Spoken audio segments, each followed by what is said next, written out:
So I am Dr. Jennifer Chain.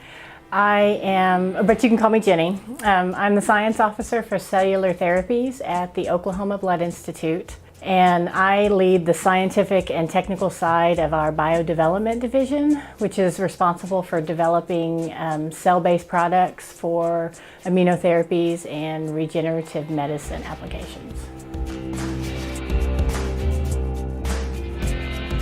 So I've been married to a wonderful man named John for almost 14 years, and we have two boys, Ian and Noah, who are 10 and 6. I am celebrating my 20th anniversary as a bench scientist, which is pretty important to me because it represents more than half my life at this point.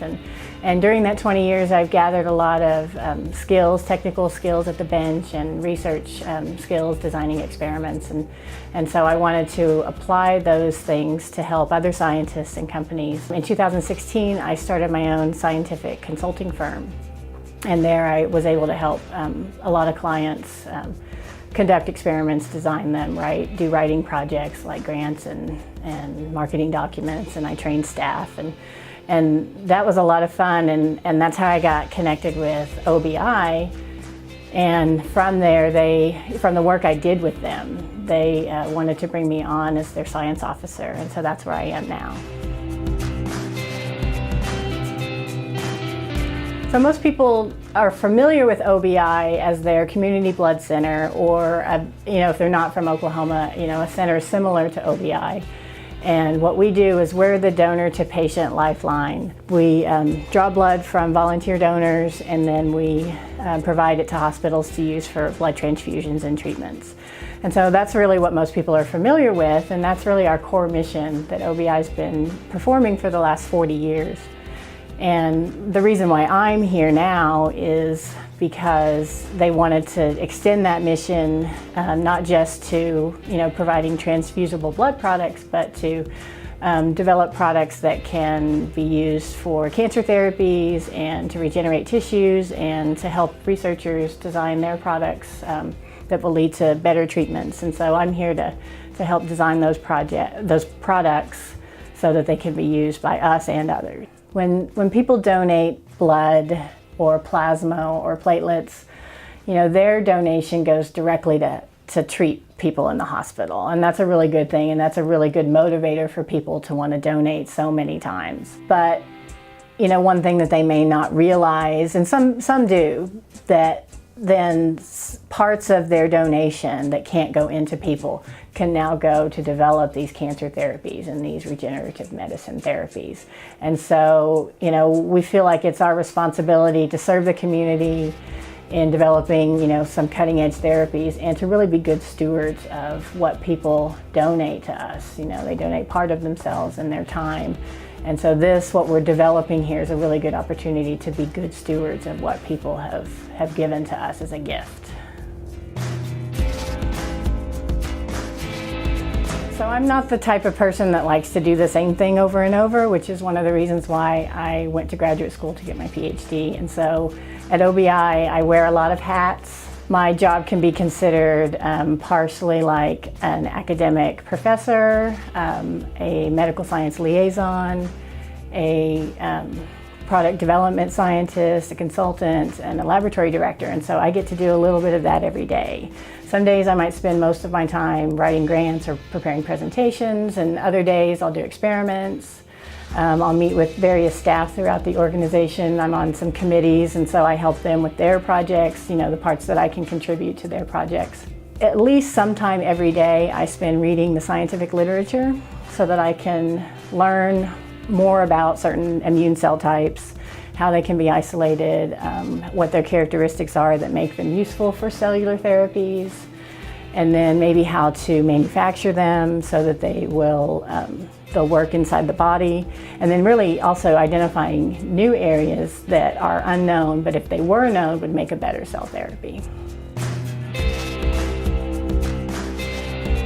So what I really like about working at OBI is that I get to build new things, I get to apply what I've learned, and so I really like to build new things. Doing science just for the sake of of learning something new and not applying it is not really that interesting to me. So this is a really good opportunity to apply what I know and what I've learned and build something. And this something is going to help people. It's going to help create cancer treatments and therapies.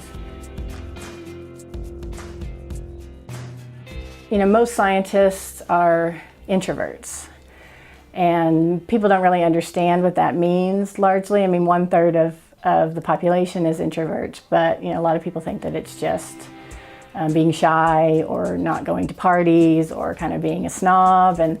And really being an introvert is about how you respond to external stimulation and how you're motivated. And so an introvert is motivated by some internal motivation, and so they have to feel it and they have to believe it in order to be motivated to do it. They're not motivated by external rewards or things like that in general. And an introvert gets easily overstimulated in large crowds and in groups. And I know especially true for me is whenever I'm in a group, even a meeting or in a social situation, I can't think as quickly or as deeply. And so that can sometimes hinder my ability to connect with people or to participate in some good scientific discussions, is that I'm, you know, kind of overwhelmed with what's going on around me. And, you know, a lot of people have said that I'm arrogant. They've implied that I'm not intelligent or that I'm dumb because of these various characteristics. And it's kind of heartbreaking sometimes because, you know, people aren't taking the time to really understand introverts, and that's really a huge part of who I am. I think there's a lot of benefits to my introverted personality. But you know, kind of reconciling what people think about me as an introvert and who I am as a scientist and as a person, I'm still kind of working on that and figuring out the right way to deal with it. A lot of scientists, their biggest challenge is funding. And really, I see that as my biggest challenge at this job, is figuring out a way to fund the development work that we're doing. Since we're a not-for-profit 501c3, we can apply for grants, but a lot of the granting agencies that fund, you know, academic research and stuff, they want novel, hypothesis-driven projects that are going to, you know, move towards publication. They're going to get you the next grant, and not as focused on, you know, how to apply that. And so, you know, I can find ways. You know, one way I can try and solve that is I can come up with a novel research idea that when I solve that research idea, I can apply for a grant. And when I solve it, then I can publish on it. It will contribute to the scientific body of knowledge, but then I can also use it to develop a manufacturing protocol or some kind of therapy, you know, protocol.